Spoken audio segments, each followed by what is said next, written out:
Hey guys, how you doing? Welcome to the plant room. For those of you that are new, my name is Husta and welcome. For those of you that watch my videos, I so appreciate you. Thank you. Today on my table, I have Nepenthes. Now, I could be wrong on the species, but we'll talk about that. But Nepenthes is one of those plants that I'm starting to see a little bit more in stores, not necessarily big box, but like Pikes and online and things of that nature. So if you're curious about this type of plant, stick around and let's talk about it.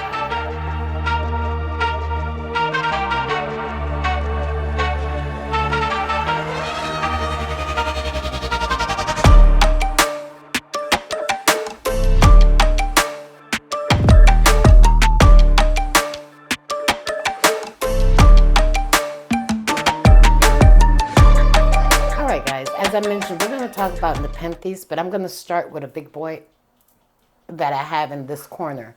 Now, I think, and you guys correct me if I'm wrong, I think this is a Nepenthees Maxima.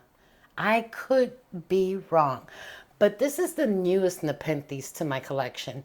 And right now, she hasn't given me any pictures. She starts to form the pictures, but I'm not getting any pictures. The pictures that she currently have are the pictures that she came with. As you can see, it's very different than the Nepenthes that you see in the store and online. The leaves are a lot flatter. They're super thick. They almost feel leathery. The pictures are huge, and they have these little like feathery things. I think the camera can pick that up. They're very different and unique. They're spotted. Yeah, very cool plant. With this one, I think my problem is that I have not changed her out of the medium that she's currently in, and I think I am not watering her as frequently as I should.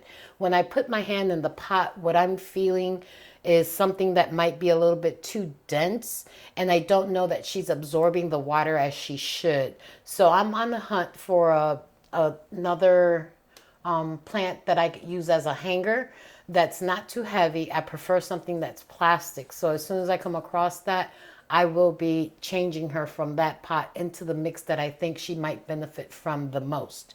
Now, that's a good segue. As we come back over here to these guys, this one is an Alatta, and I believe this one is an Alatta too. I purchased this one about the size of that.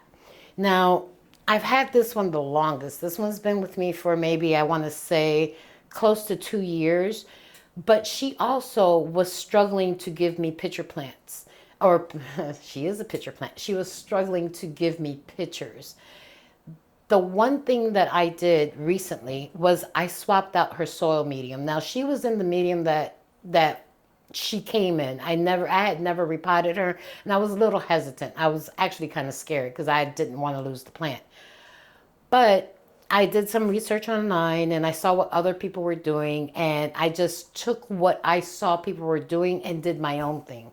What I did to repot this plant was I used cocoa chips, I used bark, I used perlite and sphagnum, and a little bit, and no, that's it. Those four ingredients. I made a nice batch, and that's what I repotted her in. Since doing that and keeping up with my watering, she has started to give me pictures. Now, if I turn, I'll pick her up and swing her around a little bit so you could see. All of these pictures are new.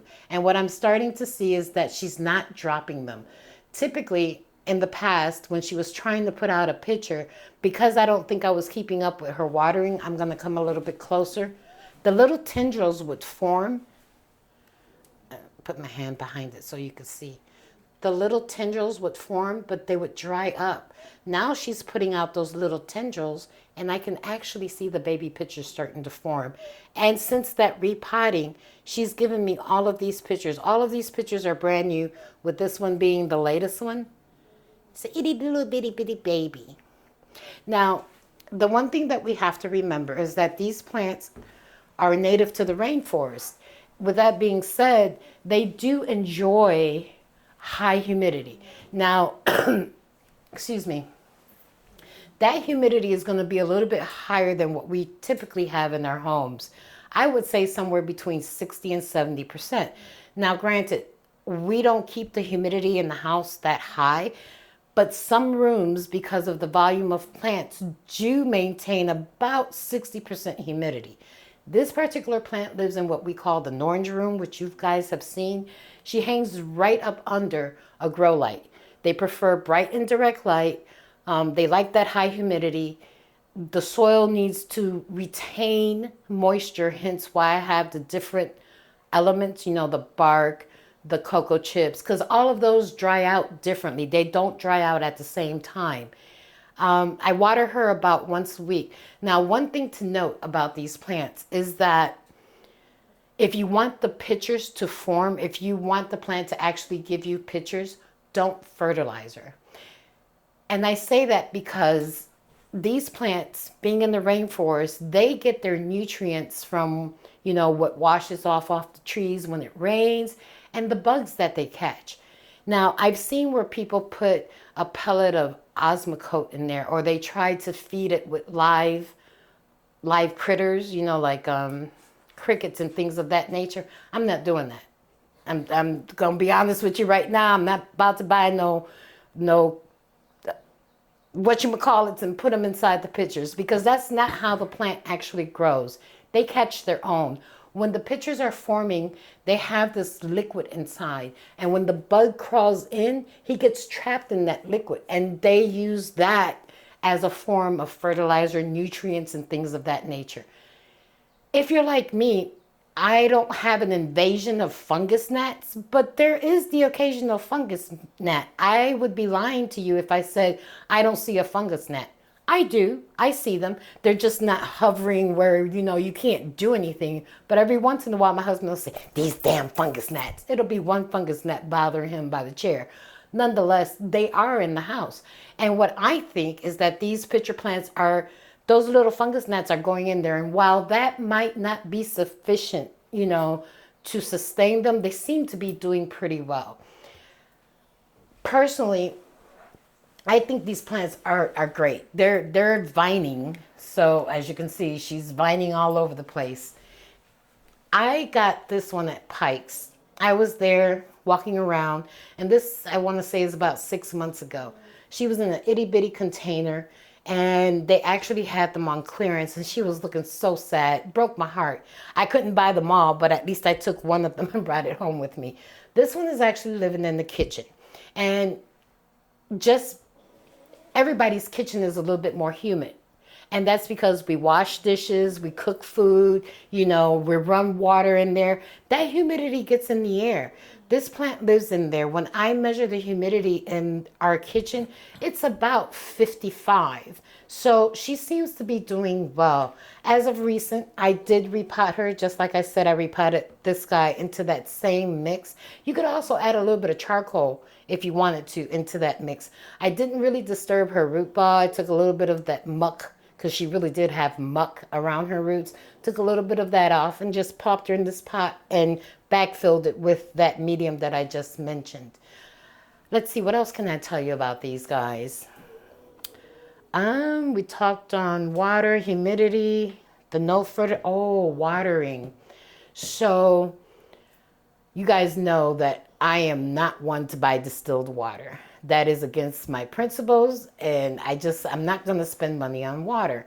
However, for these plants, I do put water in the Brita pitcher so that it's somewhat filtered. You know, the Brita pitchers have those thingies on the inside that supposedly filters the water for you. They only get watered with that water. I don't use tap water on them. I don't add fertilizer to the water. It's just filtered water. And if you look anywhere online, they will tell you that the chemicals that are in the water that could potentially harm your plants, with these plants, they're super sensitive to that. So for these guys, my caletheas don't even get that type of treatment. These guys do, however. They always get watered with the filtered water. And I think the fertilizer and the watering are two of the things that you have to keep in mind, especially if you want to achieve the little pictures at the bottom, which is really cute. I think that's all I have to tell you about pitcher plants. when I repot the big girl over there, I'll let you guys know. I might bring you along for the ride. I have so many plant chores. Sometimes I can't bring you along for all of them. I do them in the spur of the moment. And you know, that's a good segue. Do you guys really like those plant tour videos? If you do, leave me a comment. That way I can try to bring you along on more of those. But that is my rant for today as far as the Nepenthes plants. If you see one out there, give it a shot. Buy yourself a baby one, a tiny one, so you can get a feel for her. And as she starts to grow, you can make modifications as to where she's at and the conditions that you're giving her. But they're really cool, interesting. They actually provoke conversation, and that's one of the great things about this plant. So I hope you enjoyed this little episode on the Nepenthes. I will talk to you guys real soon. Don't forget to like, subscribe, and leave us a comment. Talk to you again. Bye.